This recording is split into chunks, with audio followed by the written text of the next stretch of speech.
Então, com essa palavra introdutória, eu queria trazer o testemunho. E eu quero deixar bem claro que tem um detalhe que eu vou falar que eu não vou falar em nenhum outro lugar. Eu só vou compartilhar com vocês, porque a Monte Tabor é minha família. Eu sou besta para chorar. Quando eu vim há 14 anos atrás, sem nenhum parente, vocês me acolheram. Então eu tenho um carinho muito grande por cada um de vocês. Eu sei que eu sou um pouco ausente com meu esposo, né? Temos que criar vergonha e congregar mais. Mas eu quero dizer que eu tenho um respeito, uma estima, um carinho muito grande por essa congregação. Então o que eu vou falar aqui, eu vou falar só para vocês. Eu não vou falar em outro lugar. Amém? Queridos, eu coloquei alguns pontos aqui para você entender que o que Deus fez na minha vida, o plano dele, mesmo depois de sofrimentos, mesmo depois de caos, como o povo de Israel estava vivendo, mas o Senhor tinha um plano no futuro, que eu não sabia quanto tempo iria durar esse plano para se concretizar, mas no tempo dele, segundo a sua soberana vontade, ele se concretizou. Eu acho interessante a gente também poder lembrar aqui sobre essa soberania da vontade de Deus, que a gente não entende, não adianta. Lá em Isaías, no capítulo 55, o Senhor mesmo vai declarar através do profeta: os meus caminhos e os meus pensamentos são muito mais altos do que os vossos pensamentos. Lá em Romanos capítulo 11, quando o apóstolo Paulo vai fazer um cântico ao Senhor nesse capítulo, e ele vai dizer: quem conheceu a mente do Senhor? Em outras traduções, quem poderá sondar, discernir a mente do nosso Deus? Lá em Provérbios, no capítulo 16, você lembra o próprio sábio Salomão dizendo: o homem, ele maquina, ele planeja muita coisa no seu coração, mas é Deus quem vai determinar o seu caminho e todos os seus passos. Então Deus está no total controle da nossa vida. Ele está no total controle das nossas decisões e emoções. E eu, Nayá, por um tempo pensei que não era bem assim, mas hoje na prática eu posso compreender que de fato, como Paulo esclarece em Romanos 12, a sua vontade é sim boa, irmãos, é perfeita e é agradável. A vontade soberana de Deus é melhor do que a minha e a sua vontade, e o tempo de Deus também é melhor do que o teu tempo e a tua ansiedade. Vamos aprender a descansar no Senhor. É isso que Deus tem me ensinado nesse tempo. Então, de forma sucinta, eu coloquei só alguns pontos, mas de forma sucinta, para você entender. Eu tive o Israel em 2009, e depois dele eu te confesso que eu não pensava em ter filhos. Mas passaram-se os anos, e eu fui fazer faculdade. Depois que eu terminei, agora vamos tentar ter um filho, como se eu governasse a minha vontade, né? E aí em 2015 foi quando eu sofri a primeira perca. Aí em 2016 eu sofri a segunda perca. 2017 a terceira perca. 2018 a quarta perca. 2019 eu não engravidei. 2020, ano passado, ano retrasado, a quinta perca. Só que em todas essas percas, há algo que o Senhor tirou de mim, mas Ele substituiu e colocou algo dele. O Senhor me ensinou e amadureceu muitas coisas na minha trajetória de fé com Ele. E eu já falei sobre isso aqui, não vou falar mais do que Deus fez através na questão da minha filha, da Ana. E o Senhor começou a levantar, de 2017, 2018 para cá, muitos profetas e irmãos. Nayá, eu sonhei contigo tendo uma menina. Nayá, eu sonhei contigo tendo uma filha. Sonhei contigo grávida. E eu ficava na minha mente: ô Jesus, não me ilude não, Jesus, não me ilude não. Mas eu ficava ali ouvindo, mas eu guardava no meu coração. Talvez muitas pessoas que estão de fora não entendem o coração de esperança que uma mãe tem. Porque era para mim ter desistido, né? 5 percas seguidas. Mas eu não sei te explicar, havia um pouquinho de esperança, como o Senhor disse através de Jeremias: eu que vou dar essa esperança, é Deus que dá. Porque se for depender de circunstâncias favoráveis, nem sempre elas serão positivas para nós. Mas o Senhor é que planta uma sementinha de esperança. Eu ouvi muitas palavras, irmãs, que poderiam me colocar aprisionada dentro de um cativeiro como o povo de Israel. Mas o Senhor foi levantando pessoas, como levantou Jeremias para o seu povo, para renovar a esperança e dizer: calma, tem um futuro. Não se apega no hoje, não se apega na dor e no sofrimento de agora, Nayá, se apega na manhã. E quando eu pensava em desistir, levantava alguém, levantava um profeta, uma cidade que eu ia pregar, que nem me conhecia, e falava: tu vai ter uma menina, eu te vejo grávida. E assim o Senhor foi alimentando essa esperança no meu coração. De forma bem sintetizada, em 2020, no começo da pandemia, foi 2020, né? Foi no início, né? 2020, nós fizemos um acampamento. Não sei quem da congregação participou do Equibalo. Tem alguém daqui que estava lá? Kelsa, é testemunha do que eu vou falar.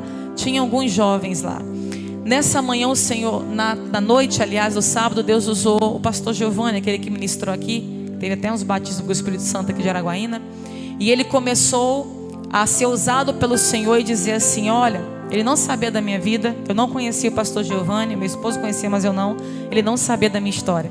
Mas o Senhor usou ele, levantou e ele disse assim: eu não sei qual é o desejo do teu coração sobre outro filho, mas o Senhor manda te dizer que o Senhor vai te dar uma filha, porque esse é o desejo do teu coração. Tem uma menina e o Senhor vai te dar, e ela vai ser usada nas mãos do Senhor nessa terra. E ele ainda disse assim: e vai ser uma confirmação do ministério do Clebson.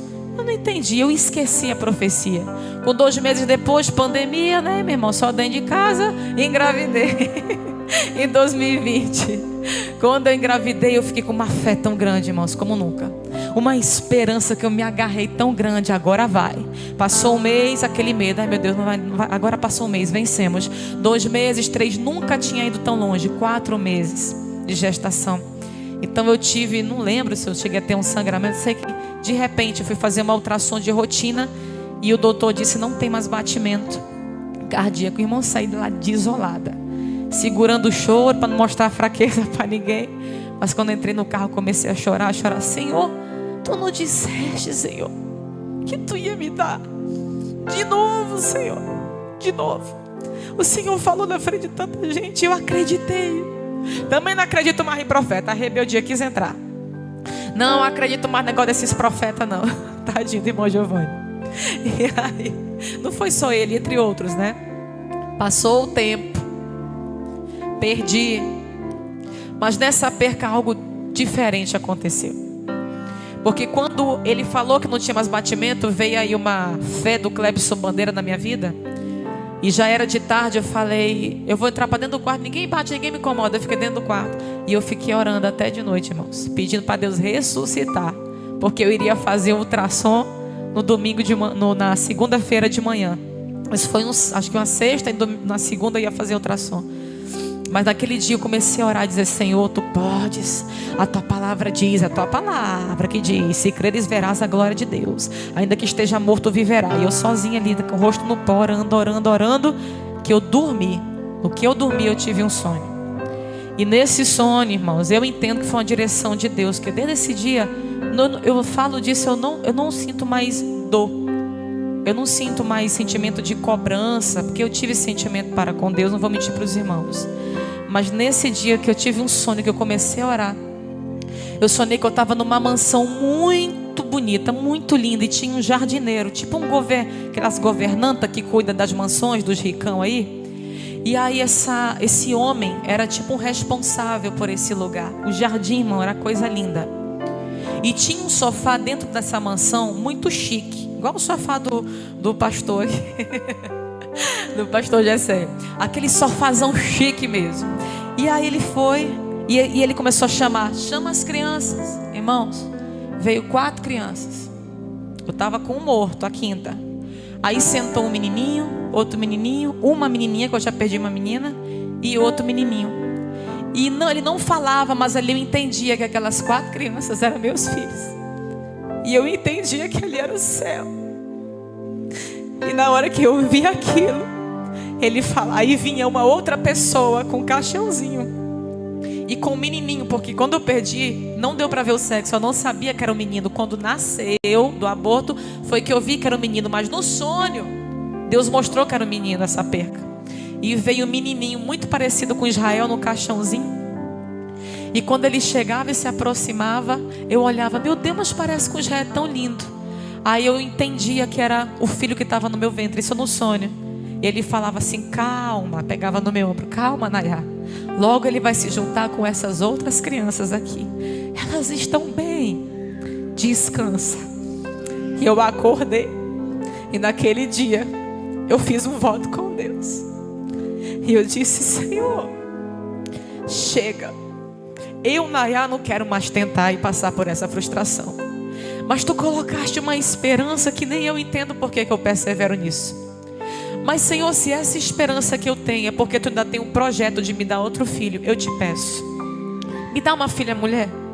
E se tu me deres, Senhor, se o Senhor me deres uma filha mulher, eu te devolvo uma missionária. Senhor, eu vou criar ela diferente. Israel não veio hoje, é bom que eu posso falar dele. Eu falei desse jeito na oração. Eu falei: Senhor, eu criei o Israel com muito entretenimento. Ela vai ser diferente. Ela vai ser seletiva, a vida dela, o que ela vai fazer. Eu ainda falei desse jeito: Senhor, nem negócio de fotinha para loja, não, vai ser tudo diferente. Vai ser uma menina para o reino, inclinada para o reino. Senhor, eu quero, Pai querido, que ela seja uma missionária no teu reino. E eu me comprometo, Pai, a colocar ela, a levar ela desde criança. Eu falei desse jeito, lá naquela em Gaspar, naquela escola de meninas missionárias. Senhor, eu não como cobra, eu não como jacaré, eu não como cabeça de macaco. Eu não vou mentir, eu não como. Meu psicológico não deixa mais eu comer. Não sei se você come turu, né, gongozinho de coco. Eu vou mentir para você, eu não como. Mas eu orei desse jeito: Senhor, eu não como não, mas eu vou levar essa criança desde pequena para acostumar, desde pequena. Aí ela comeu o que for preciso para não ter frescura.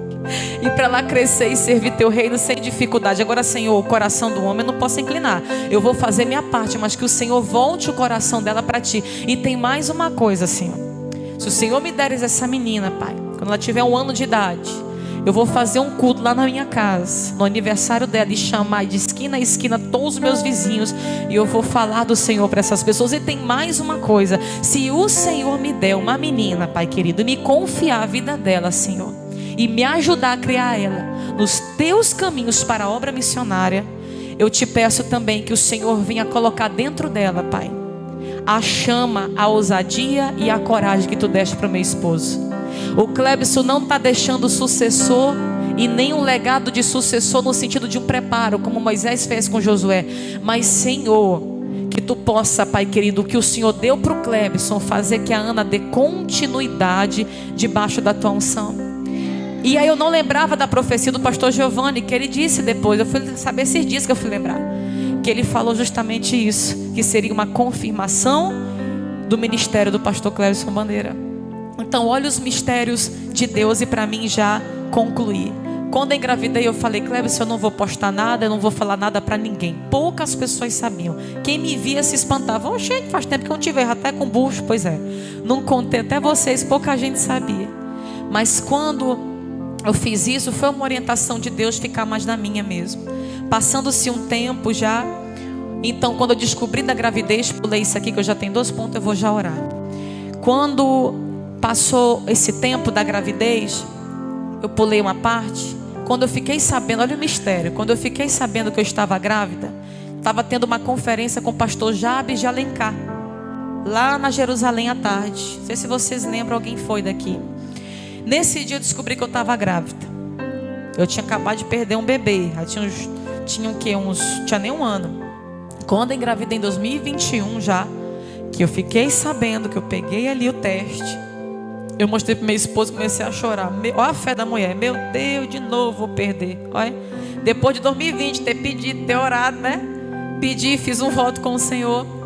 Mas aí eu comecei a chorar. O Clebson: não, meu amor, agora vai. Aquele jeito do Clebson, né? Agora vai em nome de Jesus. Não, meu amor, já foi 5 vezes. Mas agora você tem um homem de Deus nessa casa.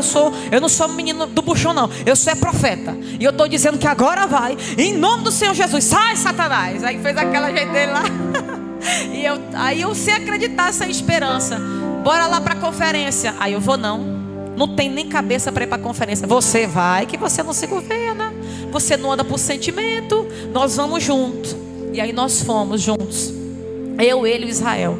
Eu fui toda de chinela, desarrumada, estava sem vontade de ir. Eu estava desolada, irmão, pensando que ia perder de novo. Quando eu sento na cadeira, passa uns 20 minutos, o Clebson sobe na escada, que eu fiquei na galeria, e faz assim para mim, ó. Eu já fui zangada. Mulher sabe, né, quando briga com o marido. E eu já fui zangada. Ai, meu Deus, o Clebson vai me chamar para ficar lá na frente. Eu estou toda desarrumada. Aí na hora que ele chegou: vem cá. Aí virou para o irmão do lado, presbítero Josimar da Alto Refúgio.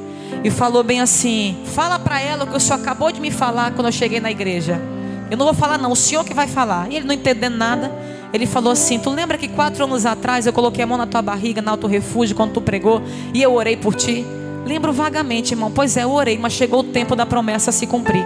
O Senhor vai te dar uma menina, ela vai ser uma missionária na obra de Deus, e dessa vez, assim te diz o Senhor, vai segurar. Eu já vejo ela formada para a honra e glória de Deus. Não tema, que o Senhor já te deu. Eu já vejo ela perfeita nos teus braços, assim diz o Senhor. Aí de novo, a mulher incrédula: meu Deus, não me ilude não, Jesus, não me ilude não. Eu comecei a chorar, irmão, não prestei nem atenção no que o pastor Jabes pregou. Eu chorei a mensagem todinha, mas aqui orando: Senhor, faz isso mesmo, Senhor. Senhor, não me deixa ser iludida de novo, Senhor, faz isso. E foi quando eu decidi esconder a gravidez. Passou os meses, eu vou no 8º mês, na minha penúltima consulta, a médica diz: Nayá, nós vamos ter que tirar com 37 semanas. Tem uns médicos que conhecem a tua situação, e o Senhor diz, aliás, Senhor não, ó, disse assim: já tem que tirar, é melhor tirar logo, já teve muita perca, é bom a gente tirar. Aí me angustiou, que eu queria ter normal, não sabia nem se eu podia, mas eu preferiria pela recuperação. E naquele momento, irmãos, eu fiquei angustiada. Aí eu lembrei de uma profecia de 2 meses antes, da pregadora Mariana, que eu já trouxe aqui, que é usada pelo Senhor, e disse assim: Nayá, assim te diz o Senhor, 2 meses antes disso, eu não estava lembrando. Deus orientando em tudo, irmão, em tudo, regendo em tudo.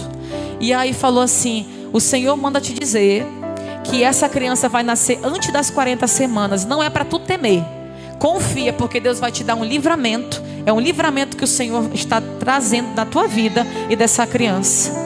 E eu não lembrava, aí comecei a me angustiar. E o Cleves: não, vamos orar para virar. Mas a menina não virou. Mas nós vamos orar, meu amor, mas tem a vontade de Deus, meu amor. A menina não vira mais não, a doutora falou, que já está com esse tanto de quilo, tá desse jeito. Meu outro ainda é bicorno, ainda tem isso. E aí ele pegou insistindo, eu fiquei sem paz. Aí o Senhor me lembrou, estava na cozinha, e o Senhor me lembrou a profecia da Mariana. Eu fui ouvir usar de novo, eu disse, liguei para a doutora: nós vamos fazer semana que vem. O Senhor, eu evangelizava muito ela, né? Eu e o Cleves. Aí eu falei: o Senhor disse, lembra que eu lhe falei? Eu não lembrava, mas o Senhor disse que é antes, então vamos ter antes. Depois de 20 dias que eu fui tirar os pontos, ela me contou que eu tive uma situação chamada creta, que é quando o útero fecha, atrofia, parece, e a placenta vai para dentro da hemorragia e morre mesmo a mãe se não tirar o útero. E naquele momento que ela falou, lembrei: olha o Senhor regendo, olha o livramento que o Senhor disse que traria. E o Senhor fez isso pela misericórdia dele. E no 8º mês também, eu fui pregar em São Geraldo do Araguaia. Tudo Deus confirmando, irmão, me animando, me dando esperança, mesmo eu sem fé, mesmo eu morrendo de medo de perder de novo. E o Senhor levantou a presidente do ciclo de oração, que nem conhecia a minha história, no interiorzinho de São Geraldo do Araguaia. E ela pegou a mão na minha barriga, eu estava com uns 4 meses só. E acho que eram uns 4, 5, 6 meses, acho que 6 meses. Ela virou e falou assim: assim te diz o Senhor, irmã missionária Nayá, tu vai ter o prazer de cuidar. O Senhor te diz que tu vai ter o prazer de trocar. O Senhor diz que tu vai ter o prazer de criar. O Senhor disse que para tu não temer, porque Ele vai te dar essa criança. Ela só esqueceu de falar que eu também nem ia dormir de madrugada, irmão, que tem 2 meses que eu não durmo, mas glória a Deus, não vou reclamar de nada não. O fato é, quando o Senhor fez tudo isso que eu falei para vocês, que eu estou resumindo o resumo dos resumos aqui, foi quando aconteceu o mais extraordinário, que é o último ponto. Aquele profeta que eu vi na Jerusalém, quando eu descobri que estava grávida, eu só vi ele 3 vezes. Nesse dia, no último período que eu já ia tirar a nenê, lá naquela reunião de pastores no Tempo Central, a última reunião, quando eu vi, eu me arrepiei todinha, que eu só vi ele no começo e no final. Aí ele veio com aquele jeito dele, que ele dá assim, medo, assim, quando ele é bem assim, sério, né? Aí ele chegou assim, pegou na minha mão: lembra de mim? Lembro, como é que eu não vou lembrar? Pois o Senhor disse, né? E vai nascer. Aí eu, em nome do Senhor Jesus, mas ainda estava com medo. Em nome do Senhor Jesus, já estava no 8º mês. Aí nasceu a Ana. Aí quando nasceu a Ana, depois de 28 dias, ela teve uma infecção, uma sepsis tardia. Pouca gente sabe disso. Eu fiquei mais ou menos uns, acho que 14 dias, eu acho, no hospital, 13 dias no hospital internada, com ela sendo medicada por antibiótico. E na hora que a gente estava lá, um dia antes de eu sair, quem que aparece no hospital, irmão? O profeta. Chegou lá e falou assim: irmã Nayá, quando eu abri a porta, eu estava sozinha nesse dia. Quando eu abri a porta, Meu Deus, o que é que o senhor veio fazer aqui? Pelo amor de Deus, eu tô é com medo. Aí ele chegou assim: eita, irmã Naya, deixa eu ver a benção. Eita, mas esse Deus é fiel, né? Esse Deus é fiel. Eu peguei, ele é fiel. Ele é fiel mesmo quando a gente duvida, mas ele permanece fiel. E ali ele sentou no sofazinho: eu só vim te dar um recado. Quando tu sair daqui, porque amanhã tu vai receber alta. E eu recebi alta no outro dia. Tu vai para tua casa e tu vai marcar um sábado, porque eu viajo a semana inteira, e tu vai reunir os teus filhos, a tua sogra, o teu marido, mais ninguém, na tua casa, porque o Senhor tem um recado para entregar. Isso que eu vou falar, só vou falar aqui, não vou falar isso aqui mais para ninguém. E ele falou assim: eu vou trazer um recado do Senhor sobre a vida do Israel e sobre a vida da Ana. E até a Ana eu sonhei, o profeta se levantou falando o nome, e o voto que eu fiz foi por causa do que Ana fez com Samuel, a entrega. Por isso também coloquei o nome de Ana. Para terminar o testemunho, nesse momento que ele disse isso, que eu saí no outro dia, isso foi uma terça, no sábado eu marquei para ele lá em casa. Aí vem o mistério. Ele não sabia do voto que eu fiz em secreto, só eu e Deus sabia. A única pessoa que eu contei ainda foi ali a Adriana, né? E a Iracilda, numa chácara que a gente estava ali do pastor Givanildo, e eu compartilhei com ela, mas ninguém sabia desses detalhes. Irmão, aqui vem o mistério. Na hora que ele chegou lá em casa, ele pegou Israel e ele falou assim: vocês pensam que o Israel tem ministério na igreja e tal? E começou a falar: mas vai ser tudo diferente como vocês estão pensando. Com Israel vai ser diferente. O Senhor vai prosperar essa criança. O Senhor vai abençoar, e tu, Israel, vai ser um semeador no reino de Deus. E começou a falar tanta coisa linda. E ele estava precisando de um renovo, meu irmão, faz tempo, adolescência. E ele começou a chorar ali e receber do Senhor aquela palavra. Quando foi depois, ele não sabia do voto que eu fiz das missões. Ele chegou e disse assim: a Ana, está aqui o país que o Senhor está dizendo que ela vai.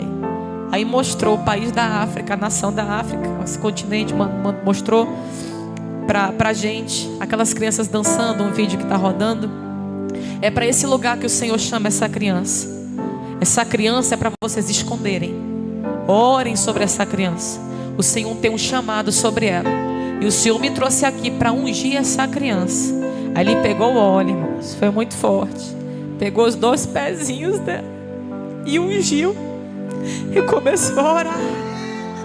O Senhor está dizendo que Ele vai levar essa criança às nações, e que Ele vai usar ela na obra missionária. E tudo aquilo que eu orei naquele dia, eu entendi. O Senhor escutou a minha oração, irmãos, e o Senhor concedeu o desejo do meu coração. Eu não estou falando aqui porque eu sou merecedora de alguma coisa. Pelo contrário, há uma responsabilidade muito grande agora sobre a minha vida. E eu peço oração a vocês, os meus irmãos da minha congregação, para redobrarem as orações pela minha família. E que o Senhor me dê sabedoria, entendimento e perseverança para criar essa criança nos caminhos do Senhor. E para que o Senhor incline o seu coração todos os dias da sua vida em cumprir a sua vontade, para a honra e para a glória do seu nome. Esse é o testemunho. Isso foi o que Deus fez comigo.